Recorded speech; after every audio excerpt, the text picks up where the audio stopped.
Begonias are really easy to grow from saved corms. I'm going to show you how to do it in this video. Hi, I'm Julia DeMacos, also known as the Gardening Girl. Let's get started on these begonia corms. So as I mentioned, this is a corm of a begonia. This was growing in the garden during the summertime. The center over here, there's like a little raised area and it's kind of firm. This was the original stem. Last fall, at the end of the season, while they were still blooming, but frost was coming, I pulled these up. I removed any of the excess soil and I clipped off the main stem. Then put it in a paper bag and I stored it in my gardening space, which is a cool, dry room in my basement. Conditions were right, and because it was cool, it was able to go dormant. And as you can see here, that it has started to produce cute little buds. There are two on this corm, and what I'm going to do is I'm going to start planting them up. And what I want to do is I just want to get them started. I don't need to pot them up into individual pots right now, but if I wanted to, I could.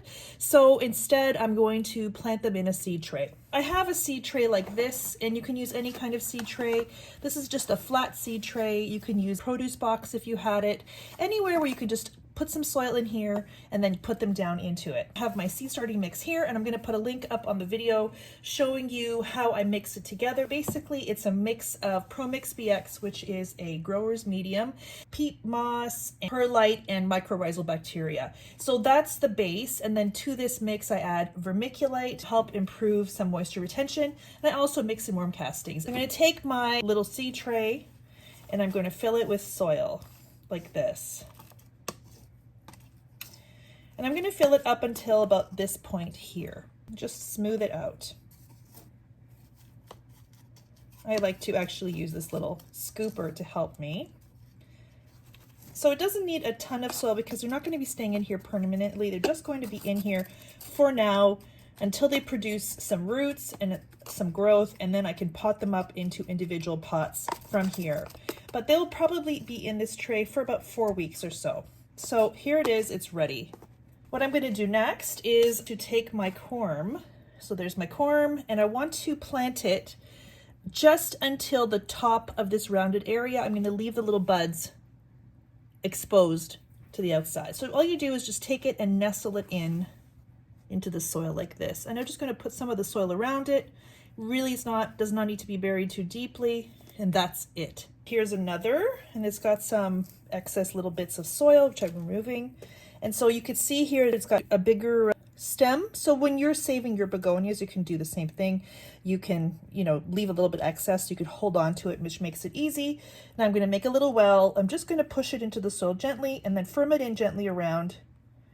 And it's basically just at the soil line. Take another one here, and you want to find the top. So there's a bit of extra soil here. I'm just removing that. And you can see here, there's a teeny tiny bud, and the original stem was here. It's a very small begonia. I'm just going to make a little well again, place it where it needs to go, and that's it. One more. Here's another one. This one has a longer stem. You can really see how cute that tiny little start is. So this one, I've got 1, 2. I'm going to make a little well over here, and I'm going to just nestle it in, firm it in gently around, and you can see that the tiny little bud is poking out. I've got this tiny one here. You can see how tiny it is. Just going to find a little spot for it, make a little well, gently push it in. And then one more, this one here. So this one's kind of like a wonky shape. Probably this over here could be some roots and maybe some soil, but I'm going to leave, let me see here. And I'm just going to leave it in place, but I can see that the top is where the bud is. So you want to be looking for where that bud is coming out, and that's the top. I believe the stem was here because this is kind of like a flat area.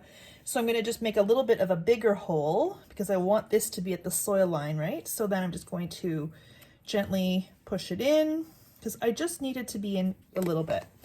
So there's my seed tray planted. The next thing I'm going to do is water it, and then probably set it under the grow lights actually, or in a window.